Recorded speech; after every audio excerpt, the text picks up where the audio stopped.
thank you very much for the introduction. My name is Fernando Rabasco, and I'm a software engineer at OpenZeppelin. And today I'm going to present what is the agentic risk about. But first of all, I wanted to start by asking how many of you have used Codex, Claude, Cursor this week? Pretty much everyone. And what about MCPs and skills? Still a little bit of people. So as you can see, this is something that we are starting right now to implement in our process. And the agents are now able to process data.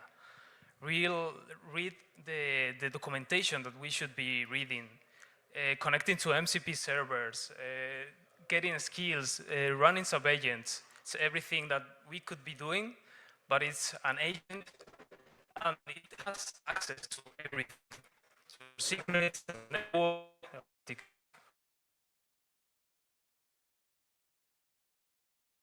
so the attack surface is getting much bigger than was before. Our entire security model was before based on the smart contract, the code itself, but what does it take for us, the developers? We are able now to be hacked because of our agent context window or MCP server, skills, the docs, and that isn't being audited right now. Like, the attacker is able to break directly now through the developer. And who is protecting the developer? That's what the rest of the talk is going to be about. And I wanted to introduce a demo that I created, a really easy demo, where we have two main pieces.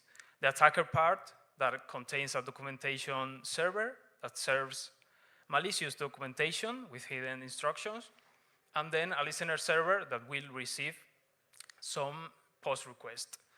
And the victim is going to just run its agent, connect to the project, and connect to the documentation server in order to retrieve the data. It is just a fresh foundry project because the developer wants to implement a new thing that he saw on Twitter. And let's get to the demo.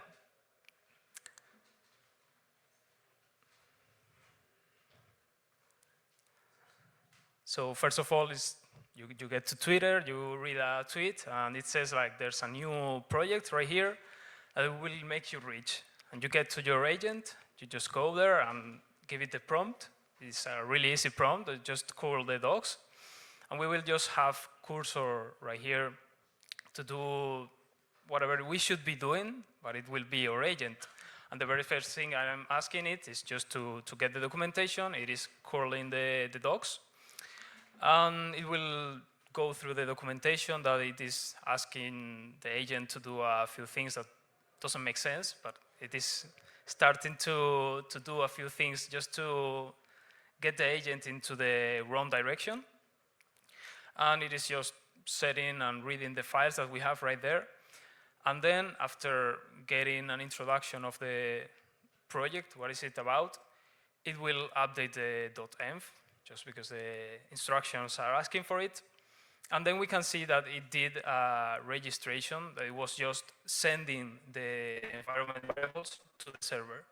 So the server just received the API key, the private key of the wallet. So you just drain. And this is created in 2 minutes using agents. So it is hacking an agent with another agent. And the attack flow is just not more than fetching the docs. The agent fetches the docs, gets the hidden instructions, read the .env, and then it creates a post to the attacker. And after that, we can just see that some of the models, the latest models, are still failing to just do it without confirming. We can see that Claude 4.7 in low thinking didn't fail for the attack, and did the Sonnet low thinking. But we can see that GPT 5.5 fail every time. So it doesn't really, we can't just leave the security to the agent, neither to the model. So we have to be the ones to be focusing on it. Also, one interesting thing is that it doesn't really change much if we give it extra high thinking, because we got GPT 5.4 Nano to get every time the same attack. And what I've just shown you was the simplest of the attacks. Anyone can be doing this in 2 minutes, as I said. But there are many other variants that we are currently using, and we aren't really focusing on what's behind it. So for example, MCP servers that could be injecting some data, or even skills that could be looking like a real skill or something that you would be needing. But at the end, it will be doing in the background some auto-invoking of another agent. So this is something that is happening right now. Maybe you've read or heard about the bank hack that happened, I think, last week. And it was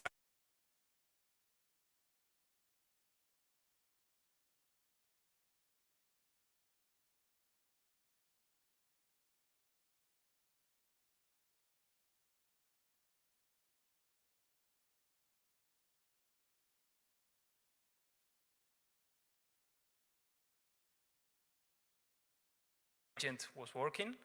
And then on the other hand, there's also happening the same in the tools that we are currently using, like in GitHub. There's some prompt injection into the titles, into the issue comments that made some agents to retrieve, to send to whoever shouldn't be reading the API keys and GitHub tokens. So how do you actually defend against this? There is not a single thing that you may be or must do, but I will give you some recommendations, or at least what I like to tell people to do. On the habit side, just slow down, read what is the agent going to do, use manual approval, because that is going to save you a lot of the times. And also just stop, breathe, and read again. On the other hand, keys and wallet, please don't use the same wallet for everything. Just have some developer-oriented wallet and use some hardware wallet or sign-in services, key management processes. There are a lot of services for this, and it will help you a lot. In the environment side, there's also a huge advantage on Dockerizing your agent, because it will only have access to whatever you want to give it access. And finally, some sources, just read the MCP, what is the MCP doing, the skills behind, and don't just trust whatever you read on the internet. Just use the official ones, and every public resource could be some prompt injection, some attack to your services. And common sense is something that we sometimes miss, and it is very important to be applied on everything that we do, not just developing, but also reviewing code, whatever, in everyday life. So just keep building, but don't rush, and take your time and apply common sense. And that's pretty much it. Thank you very much for your attention.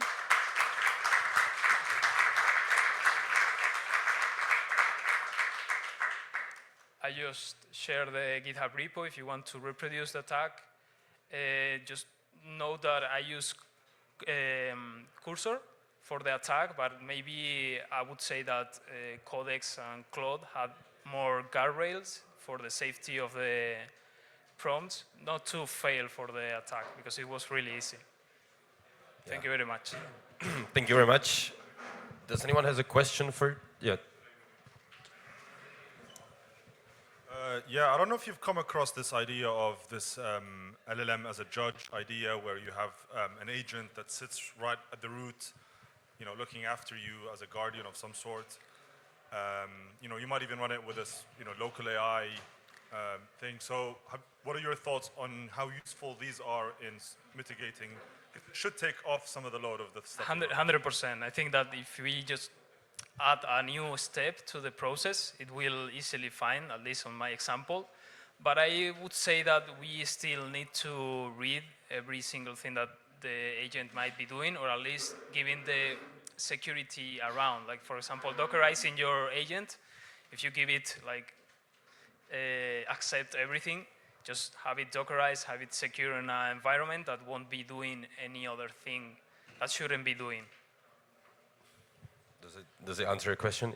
Yeah. We got time for one more question if anyone is interested. If not, then thank you very much. Thank you very much.